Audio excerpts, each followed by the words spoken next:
Bismillahirrahmanirrahim. Assalamualaikum warahmatullahi wabarakatuh. Alhamdulillahi ala ihsani wa syukru lahu ala taufiqihi wa amtinani wa asyhadu an la ilaha illallah wahdahu la syarika lahu ta'ziman li sya'ni wa asyhadu anna Muhammadan abduhu wa rasuluhu da'ila ridwani. Allahumma shalli alaihi wa ala alihi wa ashabihi wa ikhwani. Ikhwan akhwat, para jamaah Majelis Taklim Ghuraba Muscat yang dirahmati Allah Subhanahu wa taala. Juga para pemirsa, dimanapun Anda berada, kita lanjutkan tentang nama-nama Allah Subhanahu wa taala, ya, sebagaimana kita berusaha mengenal nama-nama Allah, yang dimana pepatah mengatakan tak kenal maka tak sayang. Maka seorang kalau ingin mencintai Allah Subhanahu wa taala, ingin mengagungkan Allah, ingin berharap dan ingin takut kepada Allah, maka mau tidak mau dia harus mempelajari nama-nama Allah dan sifat-sifatnya. Dan sebagaimana sering kita sampaikan, Allah Subhanahu wa taala memperkenalkan dirinya dalam hampir setiap lembaran Al-Quran yang kita buka. Di situ Allah memperkenalkan dirinya melalui nama-namanya dan sifat-sifatnya ataupun perbuatan-perbuatannya.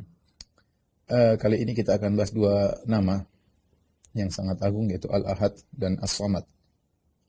Al-Ahad dan As-Samad, yaitu Al-Ahadiyah yang Maha Esa, dan As-Samad yaitu yang Maha Sempurna atau Maha yang bergantung kepadanya selainnya. Dan kedua nama ini tidak disebutkan kecuali dalam surat Al-Ikhlas, ya. Allah Subhanahu wa taala berfirman, "Qul huwallahu ahad, Allahus samad, lam yalid wa lam yulad wa lam yakul lahu kufuwan ahad." Katakanlah, Allahu ahad, Allah Maha Esa.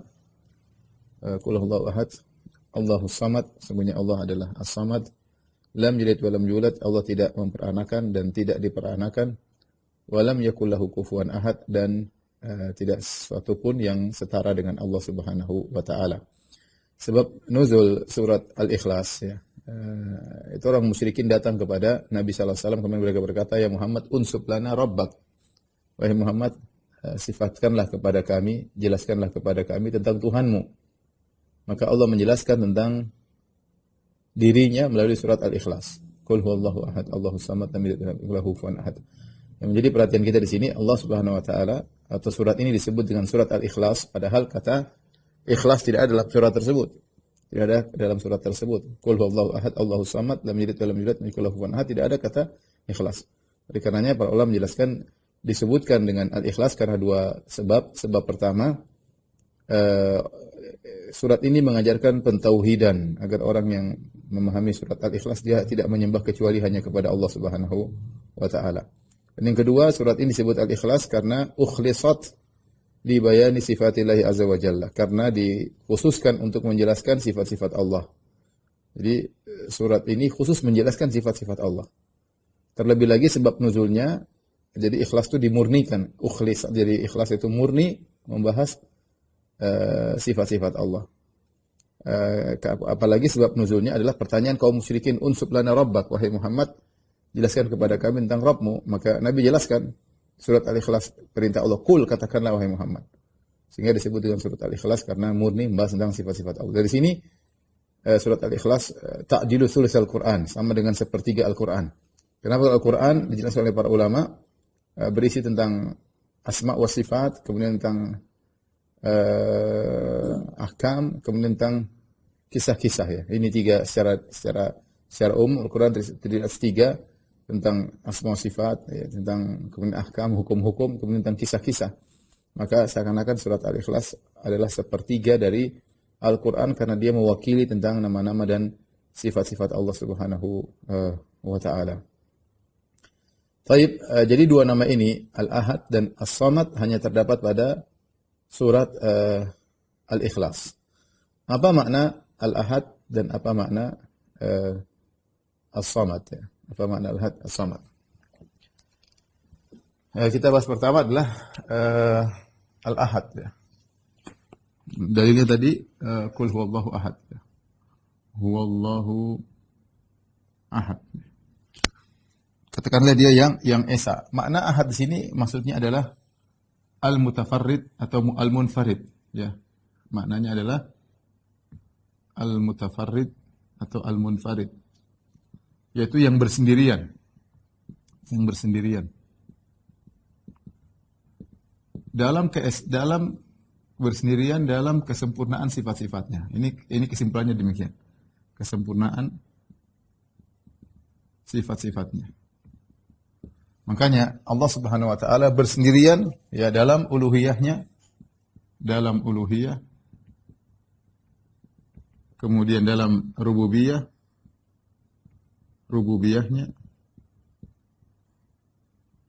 dan dalam asma sifatnya, dalam asma dan sifat-sifatnya. Ini intinya demikian. Jadi ahad artinya al-mutafarrid, bukan bersendirian dalam apa? Bersendirian dalam kesempurnaannya. Makanya di akhir surat Al-Ikhlas Allah mengatakan walam yakul lahu kufuwan ahad. Tidak satu pun yang serupa setara dengan Allah. Jadi Allah dia maha sempurna dalam kesendiriannya tadi, tidak ada yang bisa menyainginya. Dalam uluhiyahnya artinya hanya Allah yang berhak disembah, ya. Hanya Allah yang berhak disembah. Esa yang berhak disembah. Kalau kita bilang Allah Esa dalam uluhiyahnya. Makanya ketika Bilal disiksa oleh Umayyah bin Khalaf, kemudian disuruh berbuat kesyirikan, mengakui tentang sembahan-sembahan, Bilal berkata ahadun ahad. Maha Esa, yaitu yang berhak disembah cuma Allah Subhanahu wa taala. Bahkan sebagian ahli sejarah mengatakan Bilal sengaja memilih nama Ahad, padahal nama-nama Allah banyak. Ada Ar-Rahman, ada Ar-Rahim, Al-Ghafur, ada Al-Khaliq, banyak, ada Al-Qadir, ada Al-Alim. Tapi kenapa Bilal memilih Ahad? Maha Esa. Karena perkataan Bilal ahadun ahad menentang apa yang diyakini oleh Umayyah bin Khalaf, tuan yang sedang menyiksanya. Dia milih perkataan yang buat mereka jengkel. Dia pilih perkataan yang buat mereka semakin jengkel. Disuruh buat syirik, dia malah mengatakan ahadun ahad. Allah Maha Esa, Maha Esa. Karena tidak ada yang berhak disembah kecuali Allah Subhanahu wa taala, maka Umayyah bin Khalaf semakin jengkel dan semakin menyiksa Bilal bin Rabah radhiyallahu taala anhu, sampai akhirnya dibeli oleh Abu Bakar radhiyallahu taala anhu, ya. Tapi inilah contoh kenapa Bilal ketika disiksa, Bilal mengatakan ahadun ahad. Bilal berkata ahadun, ya, ini. Artinya hanya Allah yang berhak untuk disembah. Dalam rububiyahnya maksudnya Allah bersendirian, ya. Allah bersendirian dalam mencipta, kemudian mengatur, hanya Allah sendirian, dan memiliki alam semesta. Allah sendirian. Tidak ada yang bersama Allah ikut mengatur, tidak ada bersama Allah ikut maintenance alam semesta, tidak ada, ya. Allah yang maintenance alam semesta, menjaga alam semesta, ya. Wa yumsikus sama an taqa 'alal ardi. Allah menjaga langit agar tidak jatuh di bumi, ya. Allah menjaga seluruhnya, alam semesta, langit, bumi, semuanya, matahari dalam orbitnya, kullun fi falakin yasbahun. Dan Allah bersendirian dalam pengaturan juga apa yang terjadi sekarang, terjadian ini ada yang meninggal, ada yang mati. Kira-kira alam semesta berapa banyak kejadian di alam semesta ini, Allah bersendirian. Dan Dia Maha Esa dalam melakukannya. Tidak ada seorang pun, tidak satu pun yang bersama Allah. Yang ketiga, dalam asma sifatnya, yaitu ini yang maha sempurna. Dalam setiap sifatnya tidak ada yang menyamai.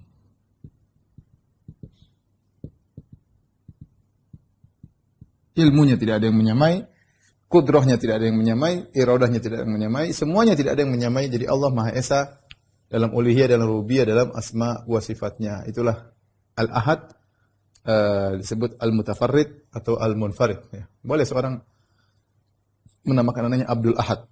Kalau di Arab ada, ya. Abdul Ahad, Abdul Ilah, ya, macam-macam. Baik. Ini definisi menurut Ahlus Sunnah wal Jamaah, ya. Ini adalah pengertian ahad menurut Ahlus Sunnah, ya.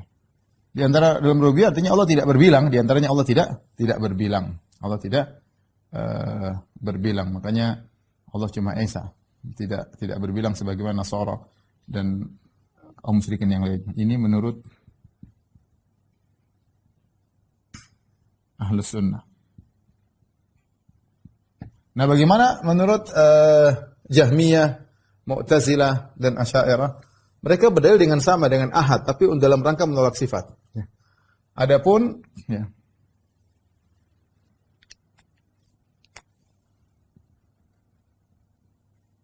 al-ahad menurut penolak sifat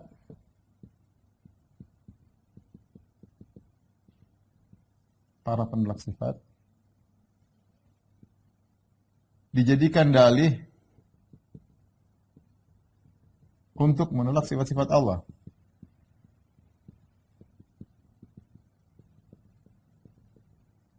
Kita mulai dari Jahmiyah. Misalnya Jahmiyah, Al-Jahmiyah. Al-Jahmiyah, mereka menolak seluruh sifat-sifat Allah.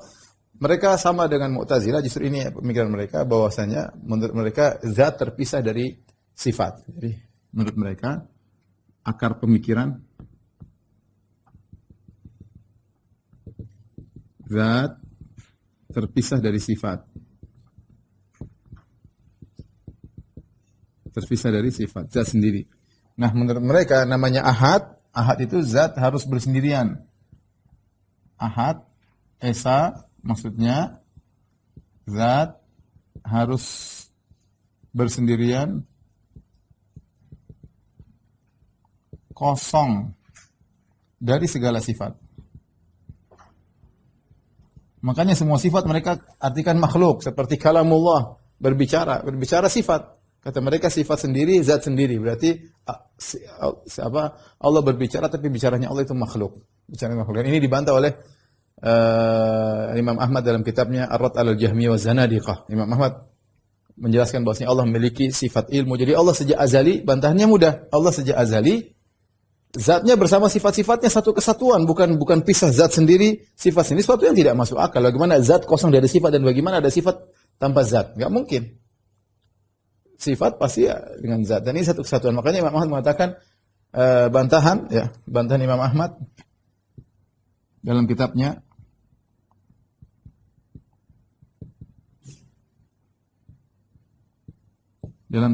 Ar-Rad 'alal Jahmiyah, dicetak ya. Waz-Zanadiqah. Dengan memisalkan dengan permisalan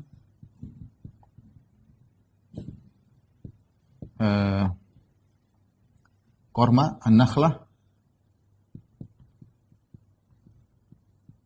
kemudian dengan Al-Walid bin Mughirah, bapaknya Khalid bin Walid ya. Jadi Imam Ahmad ingin menjelaskan bahwasanya namanya satu bukan berarti zat tanpa sifat. Kata Imam Ahmad, coba kabarkan kepada kami tentang pohon korma. Pohon korma, kita bilang ada satu pohon korma. Ketika kita bilang satu pohon korma, kita bilang satu pohon. Tapi pohon korma tersebut ternyata ada batangnya, ada jizi'nya, kemudian ada pelepah kormanya, ada namanya kartnya, yaitu yang dipotong-potong itu.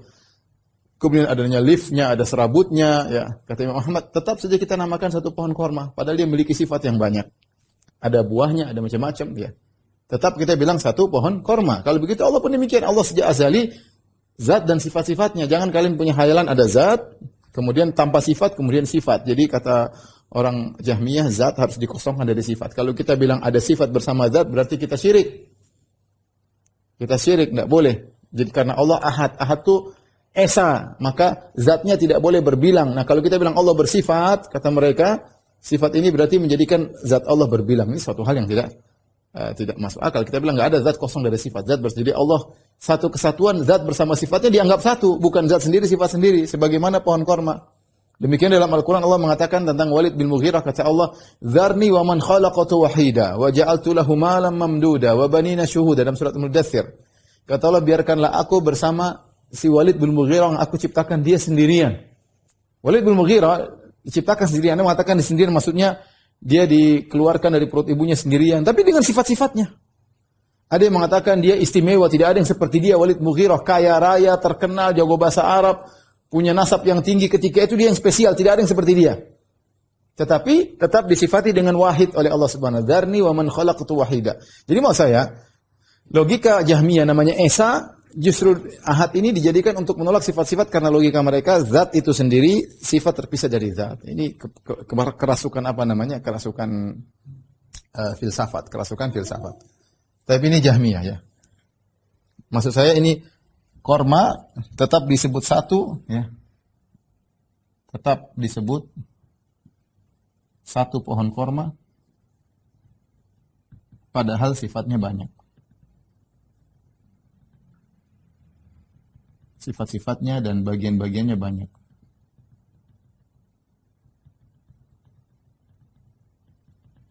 Nah, Jahmiyah ini diwariskan oleh Mu'tazilah.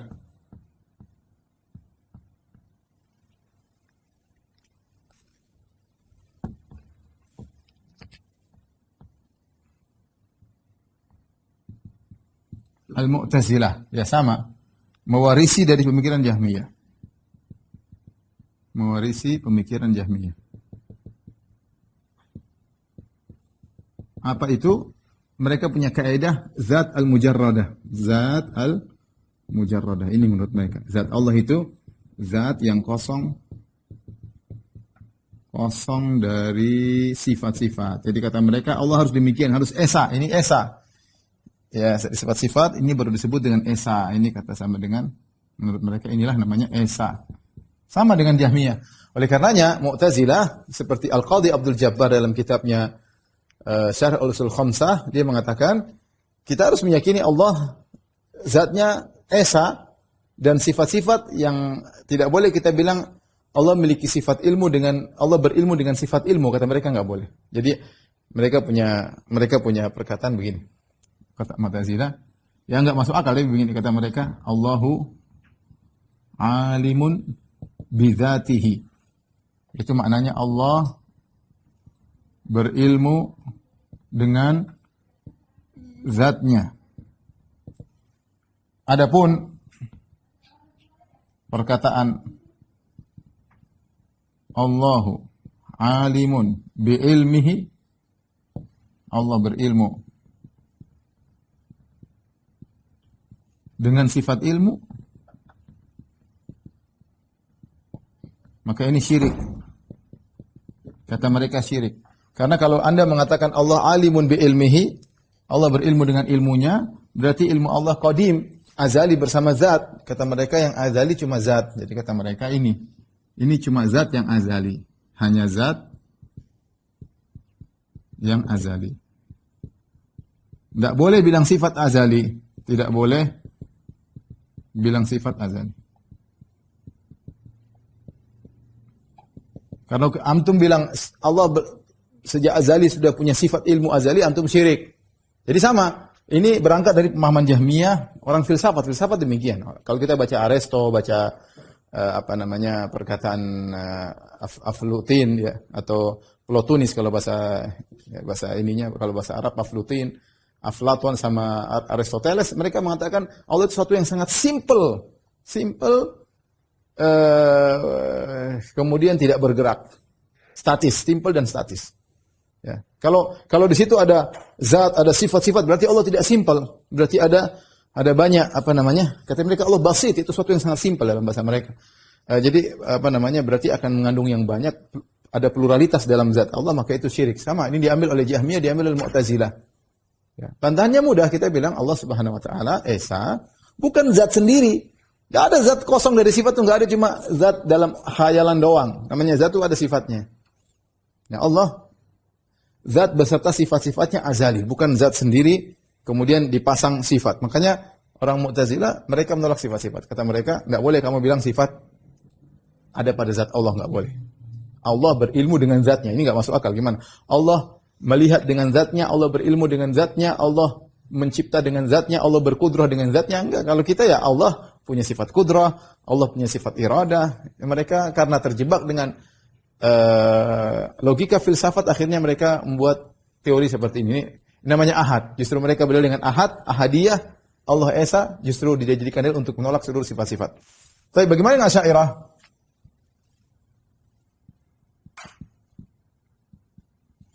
Al-Asy'ariyah, saya dalam hal ini maksudnya Ar-Razi, diwakili oleh Razi. Dalam kitabnya dia nulis dalam hal ini masalah ahad dalam tafsir Ar-Razi yang namanya Mafatihul Ghaib.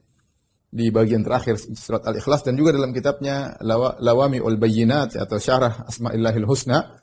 Razi punya Syarah Asma'illahil Husna ya. Syarah Asma'ul Husna. Namanya Lawami'ul Bayyinat. Dia menyebut tentang Al-Ahad ya. Apa namanya? Dia mengatakan Al-Ahad ada dua. Al-Ahad adalah Al-Ahad bisa dua makna. Kata Razi. Pertama, la yaqbalu al-kasrah, tidak menerima makna pluralitas, makna keragaman atau pluralitas. Banyak maksudnya, tidak menerima makna banyak. Yang kedua, la yang qasim, tidak terbagi. Tidak terbagi. Ya. Ini yang dia sebutkan dalam kitabnya Al-Awamlah. Ini tidak tahu dari mana dia ambil, dari secara bahasa juga aneh. Sesuatu yang tidak terbagi disebut dengan Al-Ahad. Al-Ahad. Ya. La yaqbalu kasrah, maksud dia adalah untuk menolak. La yaqbalu kasrah ini terpengaruh dengan sama dengan ini warisan. Tidak menerima sesuatu yang banyak. Tetapi Ar-Razi maksudnya adalah untuk menolak. Tapi dia menolak sifat-sifat zatiyah khabariyah. Nanti antum bingung apa itu khabariyah. Intinya saya sebutkan saja seperti maksudnya adalah wajah misalnya, kemudian apa namanya tangan misalnya, ya kaki misalnya ya, dan lain-lain ya. Jadi mereka Razi mengatakan kalau kita bilang Allah punya wajah, Allah punya tangan, berarti zat Allah mengalami plural, ada keragaman dalam zat Allah, ada nilai banyak, makanya kita tolak. Terus sifat ilmu, sifat kudrah, kalau itu tidak apa-apa kata dia. Kata itu tidak apa-apa, karena 7 sifat yang mereka tetapkan, sifat hayat, sifat kudrah, sifat ilmu, sifat sama, sifat basar, sifat iradah, ya, sifatul kalam, kata mereka 7 ini tidak apa-apa, itu tidak mereka tidak komitmen, dibantah sama Mu'tazilah. Nah, kamu kalau nolak sebagian, nolak sekalian semuanya sifat-sifat seperti kami. Kami nolak semua sifat.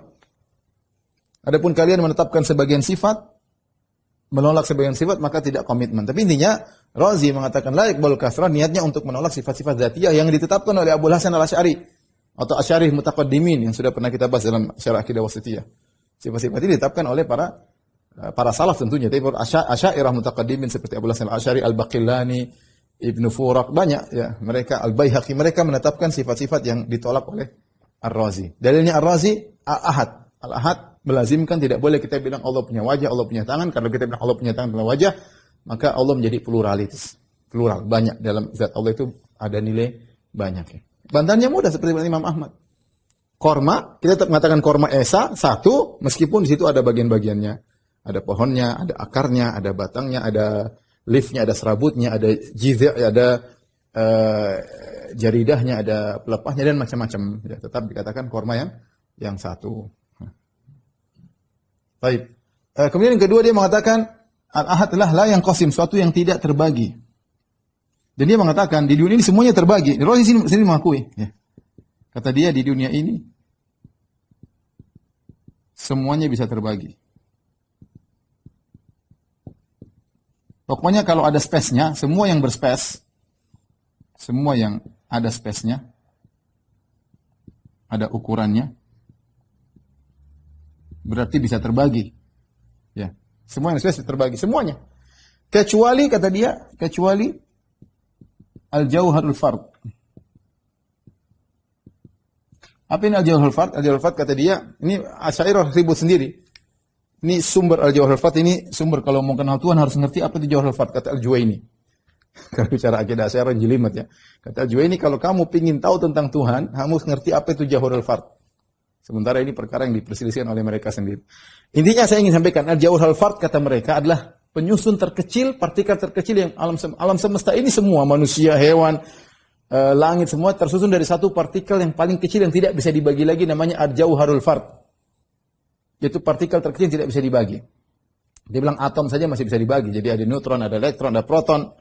Pokoknya paling kecil tidak bisa dibagi lagi. Terus kata mereka tidak bisa dibagi itu, tidak ada panjangnya, tidak lebarnya. Tidak ada panjang, tidak lebarnya.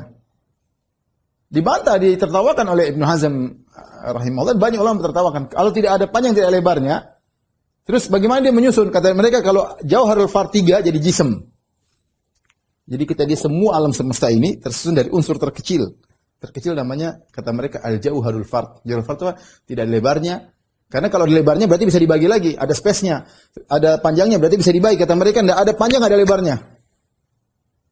Kalau kita bilang nggak ada panjang, ada lebar itu nggak ada dong. Kata mereka, iya itu namanya Jauharul Fard. Terus bagaimana menyusun jism? Bagaimana menyusun jadi firanda, jadi kamu? Tersusun. Ya kalau sudah disusun jadi 3, itulah jism. Kita bilang gimana? Kalau sesuatu yang tidak lebarnya, tidak panjangnya tersusun pun tidak akan bisa menimbulkan panjang dan lebar. Nah, asalnya panjang lebarnya nggak ada, gimana nyusun jadi panjang dan lebar? Ini makanya mereka ini khayalan Al-Jauharul Fard. Kata mereka yang tidak bisa terbagi hanya Jauharul Fard. Semua jism bisa dibagi, kata mereka. Semua jism bisa dibagi. Semua jism bisa dibagi. Apa itu jism? Jism adalah susunan Al-Jauharul Fard.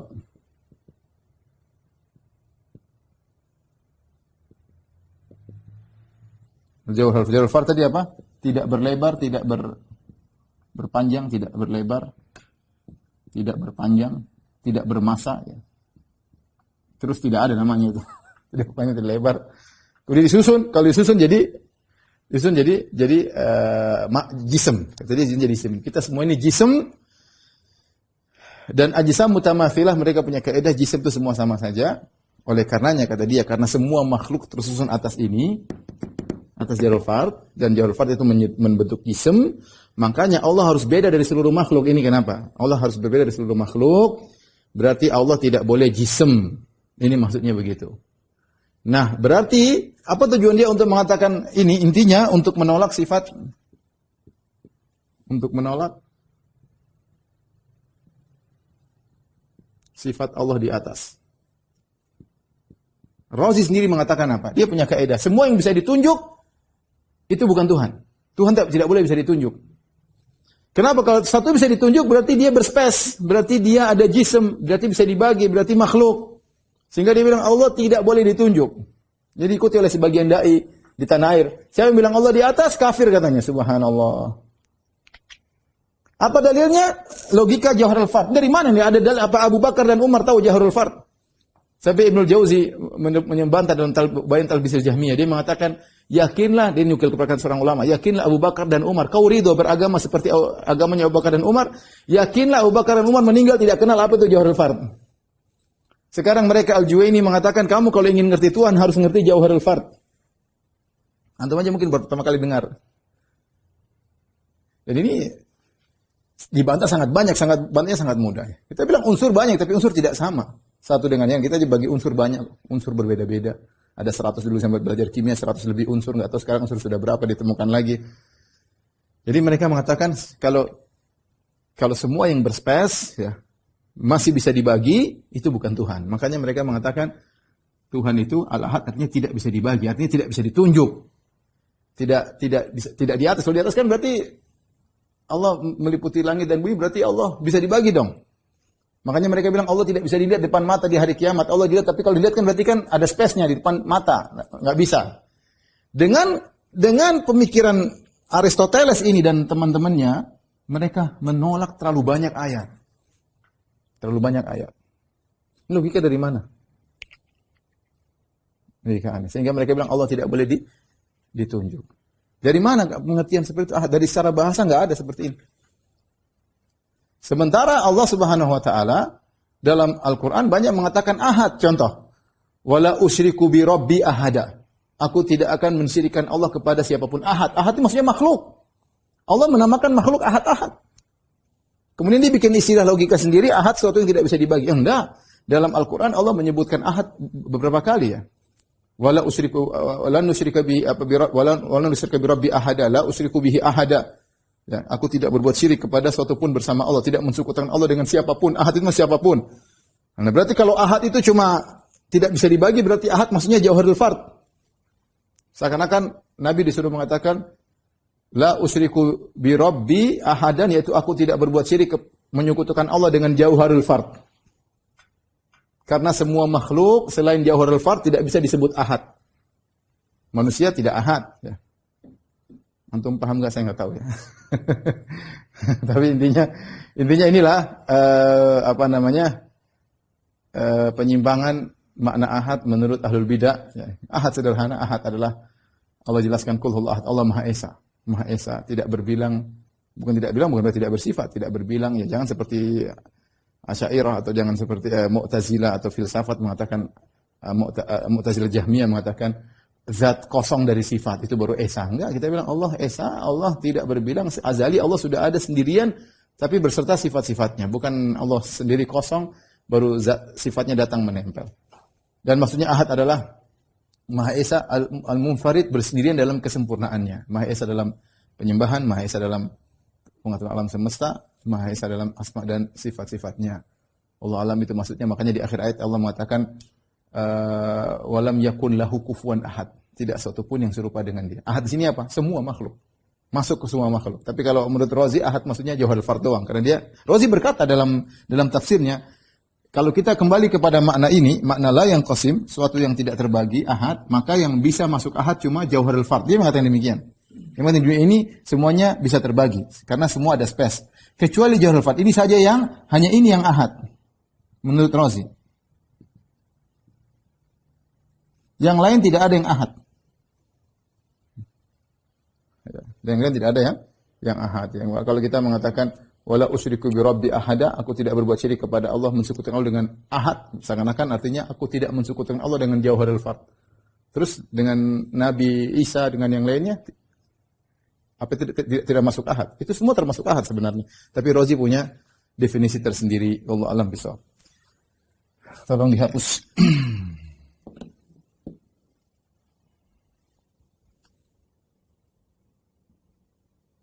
Baik, setelah ini kita akan bahas tentang makna yang kedua, tentang as-samad. Ya. As-samad. As-samad secara bahasa, dan antum bisa buka dalam kitab Mu'jam Maqayisil Lughah karya Ibnu Faris, ulama bahasa yang wafat di abad ke-4 Hijriah. Mu'jam Maqayisil Lughah, ya. Dia mengatakan bahwasanya as-samad, dia berkata dalam bukunya, samad aslani ahaduhuma al-qasdu wal akhar as-salabatu fi syai'. Samad secara bahasa kembali kepada dua makna. Ini makna pokoknya. Yang pertama artinya qasdu yang ditujui, kemudian yasmud artinya bertujuan, ya. Kemudian yang kedua salabah yaitu kekokohan. Nah, kokohan atau kekerasan itu namanya samad. Dari sini kita dapati para sahabat, ya. Dan ini antum bisa buka dalam buku tafsir manapun. Selama tafsir tersebut tafsir bersanad, ya, baik dari tafsir Tabari, Al-Baghawi, kemudian banyak ya tafsir ada sebagian munculkan tafsir Mujahid, banyak ya. Samad, ya. Sifat as-samadiyah, samad, ya. Tadi kita bilang secara bahasa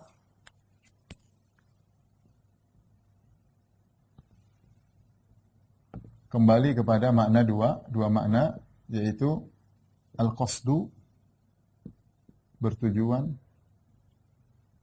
kemudian yang kedua as-salabatu fi syai'. Ini perkataan tadi kekokohan atau keras, ya. Ini tadi disebut oleh Ibnu Faris dalam kitabnya. Lihat Ibnu Faris dalam Mu'jam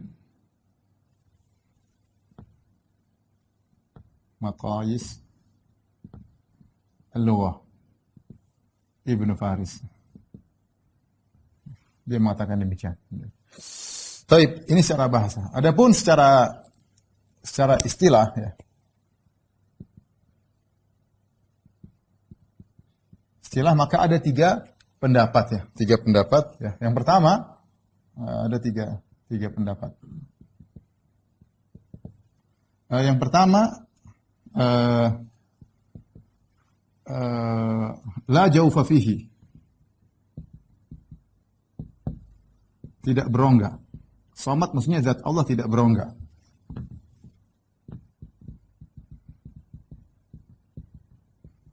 Tidak berongga. Kemudian yang pendapat kedua, As-samad artinya alladzi tasmudu ilaihi al-khalaiq bihawaijihim.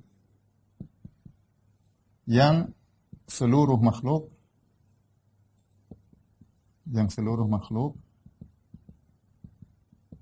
bertujuan bersandar kepada Allah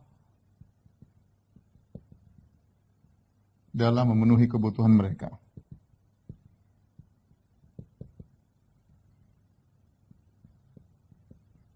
Kemudian makna tiga makna yaitu alladzi yantahi fi su'dat, itu yang paling sempurna. Ini semuanya tafsiran salaf. Dan tafsir yang paling banyak ijma adalah makna ini, zat yang tidak berongga. Ini tafsir mayoritas dan ijma para ahli tafsir. Siapa yang berpendapat dengan ini? Allah tidak berongga, di antaranya Ibnu Abbas. Ibnu Mas'ud, sahabat ini. Ini tafsirnya. Tafsirnya Ibnu Abbas radhiyallahu anhuma, Ibnu Mas'ud radhiyallahu anhu. Kemudian Buraidah bin Husayb. Buraidah ibn Husayb.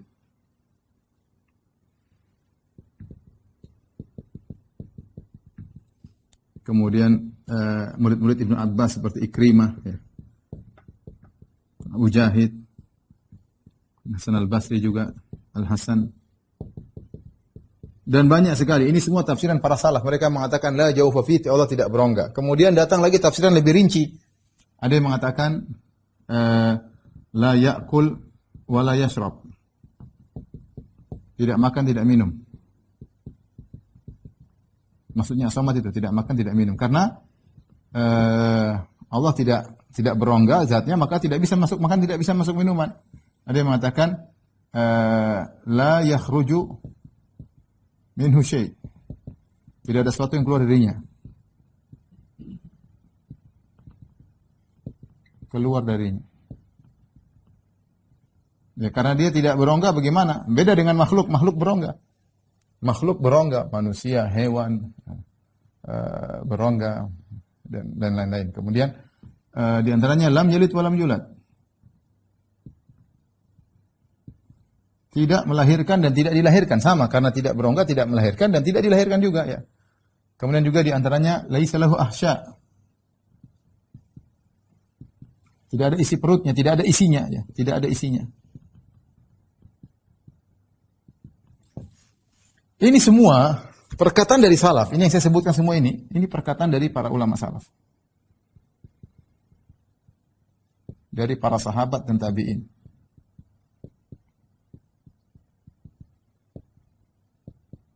Mereka menafsirkan as-samad demikian dengan sederhananya. Kita sih mudah, Allah punya zat Allah tidak sama dengan zat makhluk. Justru ketika dikatakan la jaufa fihi, zat Allah tidak ada rongganya, kita tahu bahwasanya zat Allah tidak sama dengan makhluk. Tidak sama dengan makhluk. Nah, tafsiran ini bikin pusing Razi. Ya. Razi bingung menghadapi tafsiran ini. Karena semua tafsiran ini, zahirnya, kata Razi, dalam tafsirnya, ini semua menunjukkan jism.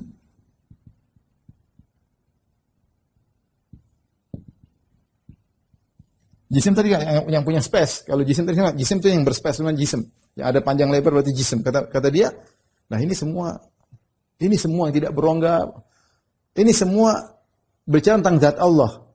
Ya. Kata dia ini semua harus ditakwil.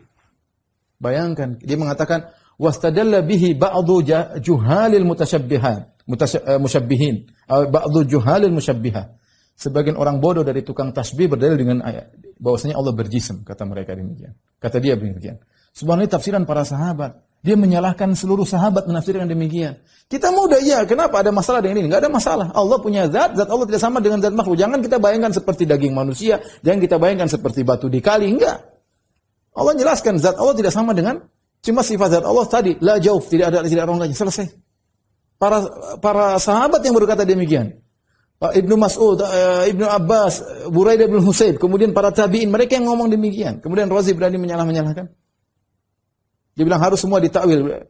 Bahkan dia subhanallah Razi, dia tidak insaf ketika dalam kitabnya dalam kitabnya Tafsir Al-Kabir atau Mafatihul Ghaib. Dia menyebutkan tafsir As-Samad, dia hanya menyebutkan ini juga ada dari salaf. Ini juga dari tafsir Ibnu Abbas, dan ini juga tafsiran salaf. Ada 3 tafsiran, ini juga tafsiran salaf. Ketika dia menyebutkan cara salaf, dia cuma nukil para salaf ketika menafsirkan ini. Sementara yang ini justru yang mayoritas, yang ijma, dia tidak nukil. Karena tidak sesuai dengan akidahnya. Dia hanya mengatakan secara bahasa ini harus ditakwil. Harusnya dia bilang, para salaf ngomong demikian. Tapi dia tidak nukil sama sekali, dia berpaling kemudian dia takwilkan. Ya. Kelazimannya berarti dia menyalah-nyalahkan para salaf. Karena dia sudah punya akidah bahwasanya Allah tidak bisa ditunjuk. Kalau bisa nunjuk Allah berarti syirik. Berarti kafir. Berarti Allah jism, berarti Allah. Ini akidahnya Ar-Razi. Tapi ini saya ingin sampaikan, ada tafsiran lain tentang Samad, yang seluruh makhluk bersandar kepada Allah memenuhi kebutuhannya, kemudian juga yang paling sempurna. Dan ini saya akan nukilkan perkataan Ibnu Abbas, di antaranya perkataan Ibnu Abbas, ya.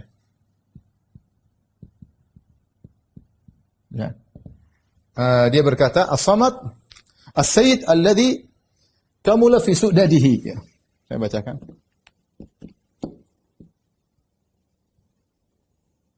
Kata Ibnu Abbas radhiyallahu anhu tentang As-Samad, As-Sayyid alladhi qad kamula fi su'dadihi. Samad artinya adalah pemimpin yang sempurna dalam pemimpinannya.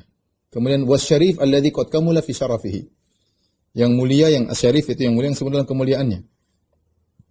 Ulul azim qad azuma fi azamatihi, dan yang maha agung yang sempurna dalam kesempurnaannya. Al-Halim itu yang tidak segera memberi hukuman, menunda agar siapa tahu manusia agar taubat. Al-Halim alladzi qad kamula fi hilmihi. Al-Halim maksudnya yang halim, yang sempurna. Al-Ghani juga alladzi qad kamula fi ghinahu, yang maha kaya, yang sempurna dalam kekayaan. Al-Jabbar alladzi yang maha kuasa, yang sempurna dalam kekuasaannya. Wal alim alladzi qad kamula fi ilmihi, yang berilmu, yang sempurna dalam ilmunya. Wal hakim, dan yang bijak, yang sempurna dalam kebijakannya. Wa huwa alladzi qad kamula fi anwa'i syaraf was su'dad. Wa huwa Allah subhanahu hadhi sifatuhu la tanbaghi illa lahu. Dialah Allah yang telah sempurna dalam segala bentuk kemuliaan dan kepemimpinan, dan dialah Allah, inilah sifat-sifatnya tidak pantas bagi selain Allah Subhanahu wa taala. Yang menakjubkan dalam hal ini penafsiran Ibnu Abbas ini membantah orang-orang yang mengatakan salaf dahulu mufawwidhah, tidak tahu tentang makna nama-nama Allah. Ini bohong. Jadi sebagian orang mengatakan salaf dulu enggak ngerti kalau lewat ayat-ayat sifat, mereka enggak ngerti maknanya. Lah ini Ibnu Abbas menafsirkan, As-Samad maksudnya begini. Lihat tadi, Al-Ahad, As-Samad, mereka tafsirkan semuanya. As-Samad maknanya begini, As-Samad. Terus mereka bilang para salaf dahulu enggak ngerti maknanya. Yang benar mereka tahu maknanya, tapi mereka tidak bisa membagaimanakannya. Itulah kaif, itu yang perkataan Imam Malik, istiwa'u ma'lum wal kaifu majhul, ya. Wal imanu bihi wajib. Wa su'alu anhu bid'ah, bahwasanya istiwa ketika ditanya kaifastawa, ditanya bagaimana cara Allah beristiwa, maka Imam Malik mungkin berkata istiwa ma'lum, istiwa maknanya maklum, diketahui. Makanya ditafsir oleh para ulama, ditafsirkan oleh Mujahid, ditafsirkan oleh Abul Aliyah, ya, maknanya ala wartafa'a. Para salaf menafsirkan. Mereka bilang para salaf dulu enggak tahu maknanya. Mereka tahu maknanya. Yang tidak boleh apa? Wal kaifu majhul. Bagaimana yang tidak diketahui. Wal imanu bihi wajib, iman la wajib, wa su'alu anhu bid'ah, dan bertanya kepadanya adalah bid'ah. Jadi ketika seorang mengetahui Allahus Samad, ya, ketika seorang mengetahui bahwasanya Allah adalah As-Samad yang maha sempurna dalam segalanya, yang tidak melahirkan, tidak lahirkan, kemudian segala bergantung kepadanya, maka seorang boleh berdoa dengan mengatakan, ya Allah, Engkau adalah As-Samad misalnya. Ya, aku bergantung kepadamu, ya boleh. Ini kita tahu bahwa bagaimana sifat-sifat Allah. As-Samad lah yang sempurna dalam segala kesempurnaannya. Inilah ikhwan dan akhwat yang dirahmati Allah Subhanahu wa taala, dua makna yang terkandung dalam surat Al-Ikhlas, Al-Ahad dan As-Samad. Sudah kita jelaskan menurut Ahlus Sunnah bagaimana, dan menurut para penolak sifat, ahlul bidah juga bagaimana. Di penghujung pembahasan ini saya ingin menyampaikan tentang surat Al-Ikhlas secara secara jelas menunjukkan tentang sifat-sifat Allah. Yang sifat-sifat Allah tersebut Allah turunkan dalam 4 ayat. Pertama, Qul huwallahu ahad, Allah Esa, Allahus Samad, yang semuanya bergantung kepadanya, dia tidak butuh kepada yang lainnya. Kemudian lam yalid wa lam yulad, tidak melahirkan, tidak dilahirkan. Wa lam yakul lahu kufuwan ahad, dan tidak satupun yang setara dengannya. Inilah syarat Tuhan yang benar. Semua Tuhan-Tuhan yang disembah selain Allah tidak memenuhi persyaratan ini. Saya ulangi, semua Tuhan-Tuhan selain Allah tidak memenuhi persyaratan ini, ya. Jadi kalau kita bicara tentang dialog sama agama lain, kita bilang kriteria Tuhan itu ada. Tuhan telah sebutkan dalam surat Al-Ikhlas. Ahad, Samad, lam yalid wa lam yulad, mikul lahu kufuwan ahad. Kalau Tuhan kamu memenuhi kriteria ini, maka berhak menjadi Tuhan. Kalau enggak, maka tidak jadi Tuhan. Pertama, Ahad, Esa, tidak berbilang. Kalau Tuhan 2 atau 3 repot. Kalau bertengkar bagaimana? Kalau punya keinginan yang berbeda bagaimana, ya? Atau bahu-membahu, saling kerjasama dalam, berarti ya tidak pantas jadi Tuhan. Tidak pantas jadi Tuhan. Tuhan harus Esa. Dia harus bersendirian, paling hebat sendirian. Adapun Tuhannya 2 atau 3 oknum, ya. Tuhan Bapa, Tuhan Anak, ya. Ruhul Kudus misalnya, atau Tuhan pencipta, Tuhan perusak, Tuhan pemelihara, ini enggak bisa. Seperti ada Tuhan kebaikan, Tuhan keburukan, seperti Majusi, Tuhan api, Tuhan kebaikan, kegelapan, Tuhan keburukan. Ini tidak bisa jadi Tuhan. Apalagi Tuhan banyak sekali. Berhala-berhala yang begitu banyak, ya. Gimana? Tuhan itu harusnya satu, berfungsi dalam segala hal, jagoan dalam segala hal, hebat dalam segala hal. Sebagaimana tadi perkataan Ibnu Abbas, itu dalam segala hal yang terbaik. Itu baru Tuhan. Yang kedua, syarat untuk jadi Tuhan yang kedua, kriteria yang kedua adalah As-Samad. As-Samad yaitu yang maha kaya, yang tidak butuh kepada yang lainnya dan semuanya butuh kepada Dia. Nah, kalau ada Tuhan ternyata butuh kepada yang lain, dia bukan Tuhan. Contoh Nabi Isa, dia ketakutan berdoa kepada Allah, berarti dia bukan Tuhan. Kalau Tuhan dia nggak butuh kepada yang lainnya. Dia butuh makan. Sampai disebut dalam Injil dia marah ketika dia lihat pohon-pohon, dia kira ada buahnya ternyata nggak ada, maka dia kutuk pohon tersebut jadi kering. Dia butuh tidur, makanya dia tidur, bahkan dibangunkan oleh, dia bukan Tuhan. Mereka sering berkilah dengan mengatakan ini sifat ketuhanan, sifat kemanusiaan. Gimana Tuhan menjadi sifat manusia, ya? Intinya Tuhan tidak bisa demikian. Tuhan itu harus tidak butuh kepada yang lainnya. Sama ada Tuhan, mau disembah dipahat dulu. Dipahat dulu. Nah, Tuhannya kalau belum dipahat nggak jadi Tuhan. Tuhan dipahat dulu bagaimana? Mau jadi Tuhan dipahat dulu. Ini tidak pantas jadi Tuhan. Atau Tuhan hewan, ya. Sapi misalnya disembah. Lihat ada orang sembah sapi. Gimana Tuhannya dikasih makan dulu, ya? Tuhannya butuh makan, Tuhannya butuh beol, Tuhannya butuh. Gimana Tuhan? Ya. Dia melanggar sifat as-samad. Melanggar sifat as-samad. Semua yang masih butuh kepada yang lain tidak berhak menjadi Tuhan. Karena secara logika konsekuensi Tuhan harus memiliki itu. Dia tidak butuh kepada yang lain butuh kepada Dia. Kemudian sifat yang ketiga, lam yalid wa lam yulad, tidak melahirkan, tidak dilahirkan. Tidak melahirkan karena kalau dia melahirkan, maka jadi ganda. Dia punya anak dan anak dia pasti seperti dia dan dia akan butuh kepada anak tersebut. Atau kalau dia ingin punya anak, berarti dia harus punya istri. Sehingga ada kebutuhan kepada yang lainnya. Kalau dia punya anak, Tuhan punya anak, anaknya akan sama dengan dia. Atau bisa jadi lebih jauh daripada dia. Makanya, Qul in kana lirrahmani waladun fa ana awwalul abidin. Kata Allah kepada Nabi SAW, Qul, katakanlah kepada mereka, in kana lirrahmani waladun, kalau Allah punya anak, fa ana awwalul abidin, aku yang pertama kali menyembah anak tersebut. Dalam satu tafsir, ulama menafsirkan sebagian tafsir seperti ini. Artinya apa? Kalau Allah yang punya anak, memang anak itu memang boleh kita sembah, anaknya Tuhan. Ya, tetapi Allah tidak punya anak. Allah punya anak berarti tidak lagi sendirian jagoannya. Tidak lagi sendirian dalam kesempurnaannya. Ada yang menyamai dia. Ya, tidak pantas jadi Tuhan. Tuhan double itu enggak pantas. Ya, berarti dia butuh kepada sang anak, ya. Sehingga dia ngeluarin anaknya karena dia butuh pada sang anak tersebut. Atau bisa dia butuh kepada istri. Berarti lam yalid, tidak memperanakan. Walam yulad, dan tidak dilahirkan. Tuhan tidak dilahirkan. Kalau ada Tuhan dilahirkan, bukan Tuhan. Gampang. Nabi Isa dilahirkan. Makanya Allah mengatakan Al-Masih ibn Maryam. Isa putra Maryam. Bukan Tuhan. Karena secara Tuhan tidak dilahirkan. Kalau Tuhan dilahirkan berarti sebelum dilahirkan dia tidak ada. Sederhana kok, sederhana. Ini secara sangat logis. Secara Tuhan. Lam yalid wa lam yulad, tidak dilahirkan. Banyak ngaku-ngaku sebagai Tuhan namun dilahirkan. Contoh Firaun ngaku Tuhan, dilahirkan. Dulu dia enggak ada, dilahirkan. Namrud ngaku jadi Tuhan, dilahirkan. Dajjal dilahirkan. Semuanya dilahirkan. Nabi Isa dilahirkan. Tidak pantas untuk dijadikan sebagai Tuhan, ya. Semua yang dilahirkan. Makanya Allah mengatakan walam yulad, Allah tidak dilahirkan. Kemudian yang terakhir, walam yakul lahu kufuwan ahad, tidak ada satupun yang setara dengan dia. Tidak ada yang setara dengan dia. Ya, dia yang paling hebat dalam segala hal. Semuanya tunduk, dia Al-Qahhar, tunduk kepada segala aturannya. Dengan demikian ini 4 kriteria Tuhan. Yang kalau menjadi Tuhan harus memenuhi 4 kriteria. Dan tidak ada yang memenuhi kriteria ini kecuali Rabbul Alamin, kecuali Allah Subhanahu wa taala. Ahad, Samad, lam yalid wa lam yulad, wa lam yakul lahu kufuwan ahad. Allah alam bisawab, demikian saja, kurang lebih saya mohon maaf. Wabillahi taufiq wal hidayah. Assalamualaikum warahmatullahi wabarakatuh.